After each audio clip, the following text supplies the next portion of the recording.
Hey, what's up, you funky Homo sapiens of the internet? It's your boy Undead J from over at the Square Gamer, and it is April 7th, and we're in the wake of Digital Foundry's reveal of the Scorpio.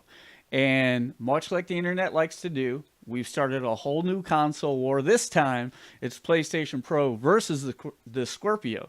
So what I want to do in this video is I kind of want to break down the specs of the Scorpio and put it into layman's terms. There's a lot of people that watched that Digital Foundry video that had no fucking clue what the hell was going on. Some of you might have even fallen asleep if you're not into tech, you're not into the numbers. It was a very boring video if you're not into numbers. So let's get into it, guys. I got the specs pulled up, so we're going to just compare and contrast the Scorpio and the PlayStation Pro. So let me get this mic in here. Okay, we're good to go. So pull this up, and boom. Okay, here you have it. So let's talk about the CPU. So on the Scorpio, you got 2.3 gigahertz versus the PlayStation Pro, 2.1 gigahertz. So there's not a big jump there in terms of CPU. Now, here's where you see the jump.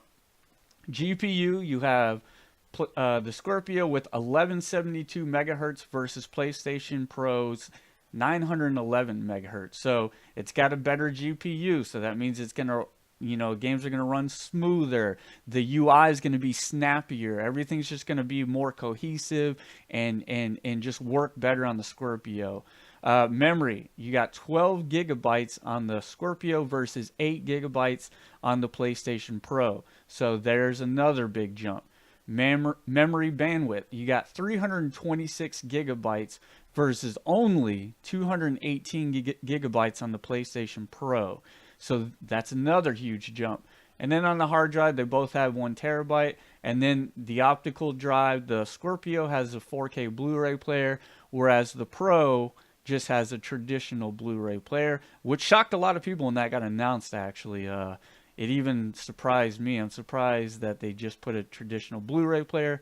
That bummed a lot of people out, so no one's going to be watching 4K Blu-rays on their PlayStation Pro. So there you have it. Numbers don't lie, guys. I mean, when you look at these three things right here, GPU, memory, and memory bandwidth, like the Scorpio is just pulling ahead of the Pro quite a bit. We're talking about like 25 to 30% stronger. So anyone that's out there saying that the Pro is almost just as strong as the Scorpio, you're a fanboy. Just cut it out. That shit, you're just lying to yourself.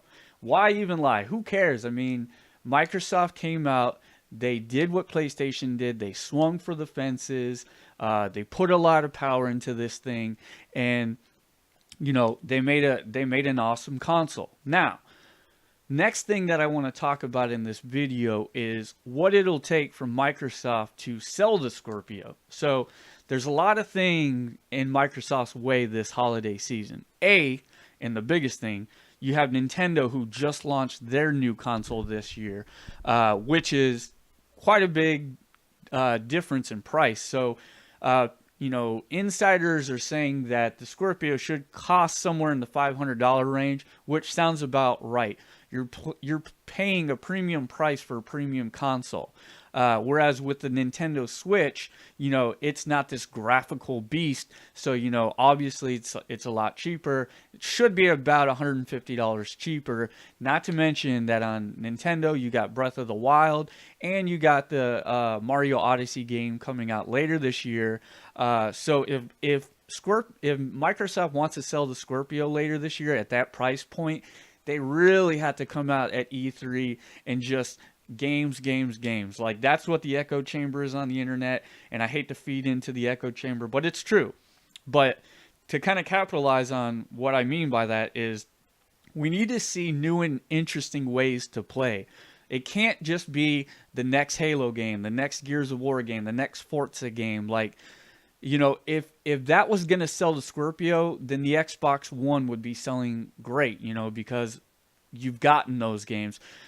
They need games that are on the same playing field as Naughty Dog. They need Uncharted. They need The Last of Us. They need high caliber games like that. Horizon Zero Dawn. Like, where's Microsoft's answer to these kinds of games? Because I tell you right now, it's not going to be Sea of Thieves. It's not going to be State of Decay 2. Nobody's hyped for that shit. There's a niche audience that is, but those games just aren't going to sell the Scorpio. We need to see, Microsoft's version of The Last of Us. We need to see their version of Horizon Zero Dawn. Instead of seeing games like that, it seems like anytime Microsoft announces something, they just end up canceling it. I'm looking at you, Scalebound. I'm looking at you, Fable Legends. Like, they need to get in the developers' good graces this E3. They need to come out and they need to have some interesting IP. What it would take for me to purchase a Scorpio later this year is 3 new games. 3 new games, 3 new IPs, 3 new fun and interesting ways to play. It couldn't even be an indie game that just like looks breathtaking. Cuphead looks great, but it's not going to sell consoles. I need something like a new Shovel Knight or something like that is rendering like pixels like crazy, and it just looks awesome. That's what it would take to get me on the fence. The Nintendo Switch came out earlier this year, and it has Zelda and it has Mario coming later this year. Outside of that, it doesn't have a lot of other incentive to buy the console.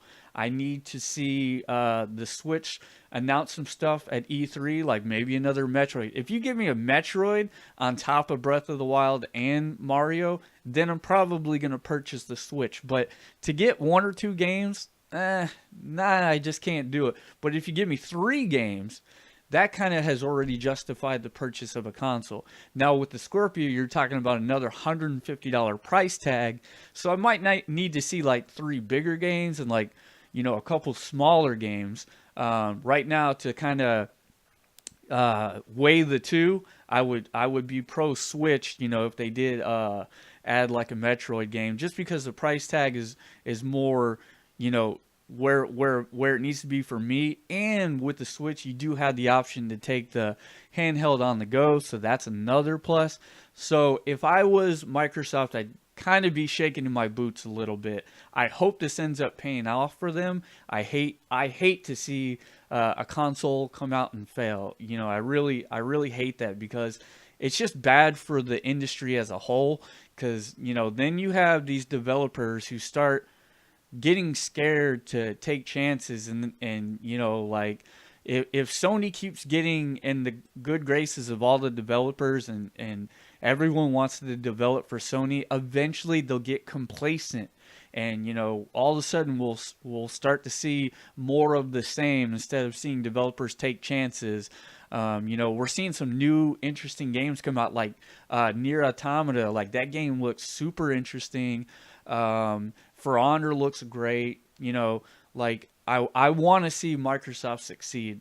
What do you guys think? Are you planning on getting a Scorpio? If so, why are you planning on getting one? Is it specs alone, or do you think that Microsoft has some tricks up their sleeve later on this year at E3? If you're not getting a Scorpio, drop in the comment section why you're not getting one. Is it because of the lack of interesting games to play? Or is it the price tag? Let me know in the comment section. And guys, please do me a favor. Right now we're sitting at about 50 subs. YouTube just made an announcement that they're not going to start paying returns unless you got 10,000 subs. So I'd really like to start growing the channel, fleshing it out. So if you could drop a sub, check out some of our other content, that would be great. We do boss guides, we do let's plays. Over on Facebook, we do podcasts. So head over to Facebook, and under the group section, look up the Square Gamers. Check us out over there. And thank you guys for watching, and we'll see you next time on the Square Gamers. Have a good one, guys.